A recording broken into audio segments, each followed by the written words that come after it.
கோவில்பட்டி அருகே இன்ஸ்டாவில் மூழ்கியதை கண்டித்ததால் காதலை துண்டித்த இளம் பெண்ணை காதலன் துப்பட்டாவால் கழுத்தை இறுக்கி கொலை செய்துள்ளார். பயிற்சி மையத்தில் மலர்ந்த காதல் இன்ஸ்டாகிராம் பிரச்சனையினால் கருகிய சம்பவத்தில் நடந்தது என்ன? இன்ஸ்டாவில் மூழ்கிய காதலியை கண்டித்ததால் உறவை முறித்துக் கொள்ளலாம் என கூற காதலியை காட்டுப்பகுதிக்கு அழைத்துச் சென்று வெறிச்செயலில் ஈடுபட்டுள்ளார் காதலன். துப்பட்டாவால் கழுத்தை இறுக்கி காதலியை துடிதுடிக்க கொன்று வீசிய காதலன் போலீசில் அளித்த திடுக்கிடும் வாக்குமூலம் என்ன? தூத்துக்குடி மாவட்டம் கோவில்பட்டி அருகே உள்ள கஸ்தூரி ரங்காபுரம் காட்டுப்பகுதியில் இளம் பெண் ஒருவர் மயங்கிய நிலையில் கிடப்பதாக கழுகுமலை போலீசாருக்கு தகவல் கிடைத்தது. உடனே அங்கு ஆம்புலன்ஸை அனுப்பி வைத்து போலீசாரும் விரைந்தனர். அப்போது மயங்கி கிடந்த பெண்ணிற்கு முதலுதவி சிகிச்சை அளிக்க முயன்றபோது அவர் உயிரிழந்த நிலையில் சடலமாக கிடப்பது தெரியவர அதிர்ச்சி அடைந்தனர். பின்னர் அதே ஆம்புலன்ஸ் மூலம் பெண்ணின் சடலத்தை அரசு மருத்துவமனைக்கு அனுப்பி வைத்த போலீசார் உயிரிழந்தவர் யார், அவருக்கு என்ன நடந்தது, போலீசாருக்கு கால் செய்து தகவல் கொடுத்தது யார் என்பது உள்ளிட்ட கேள்விகளுக்கு விடை தேட ஆரம்பித்தனர்.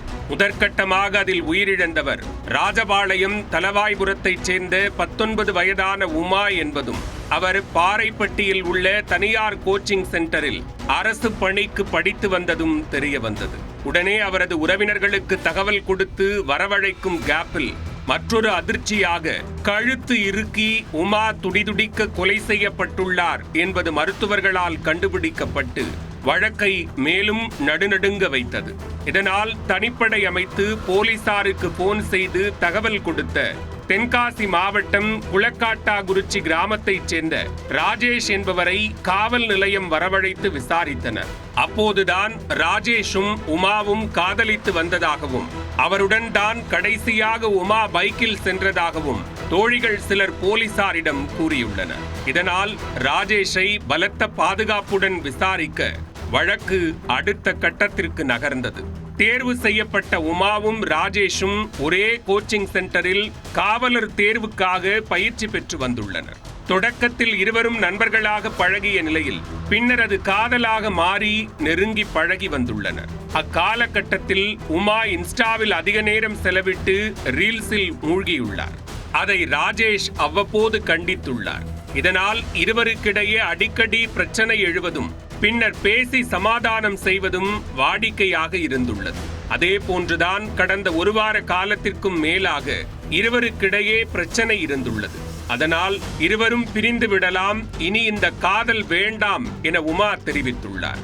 ஆனால் அவரை எப்படியாவது சமாதானப்படுத்தி விடலாம் என்று நினைத்த ராஜேஷ் சம்பவத்தன்று மாலை தனது பைக்கில் உமாவை அழைத்துச் சென்றுள்ளார். நடுவுப்பட்டியிலிருந்து சிவகாசி செல்லும் சாலையில் உள்ள காட்டு பகுதிக்கு சென்றதும் சிறிது நேரம் பேசிவிட்டு செல்லலாம் என்று ராஜேஷ் கூற அதற்கு உமாவும் சம்மதம் தெரிவித்துள்ளார். பின்னர் இருவரும் காட்டு பகுதியில் அமர்ந்து பேசியுள்ளனர். தன்னை திருமணம் செய்து கொள்ளும்படி ராஜேஷ் வலியுறுத்த அதற்கு உமா மறுப்பு தெரிவித்துள்ளார்.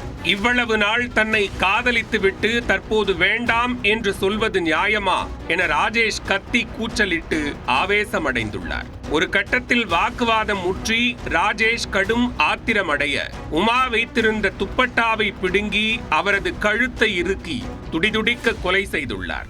ஆத்திரத்தில் கழுத்தை நெரித்ததும் உமா இறந்தது தெரியாமல் அவர் மயக்கமடைந்து விட்டதாக நினைத்து 108 ஆம்புலன்ஸுக்கு ராஜேஷ் தகவல் தெரிவித்துள்ளார். மேலும் அருகிலிருந்த காவல் நிலையத்திற்கும் அவரே தகவல் கொடுத்துள்ளார். பின்னர் 108 ஆம்புலன்ஸ் ஊழியர்கள் வந்து பார்த்தபோது உமா இறந்தது உறுதி செய்யப்பட்டது. இதனை அடுத்து பிடிபட்ட ராஜேஷை கைது செய்த போலீசார் அவரை நீதிமன்றத்தில் ஆஜர்படுத்தி சிறையில் அடைத்தனர். இன்ஸ்டாவில் மூழ்கியதை கண்டித்ததால் காதலை துண்டித்த இளம் பெண்ணை காதலன் துப்பட்டாவால் கழுத்தை இறுக்கி கொலை செய்த சம்பவம் கோவில்பட்டி அருகே பெரும் பரபரப்பை ஏற்படுத்தியுள்ளது.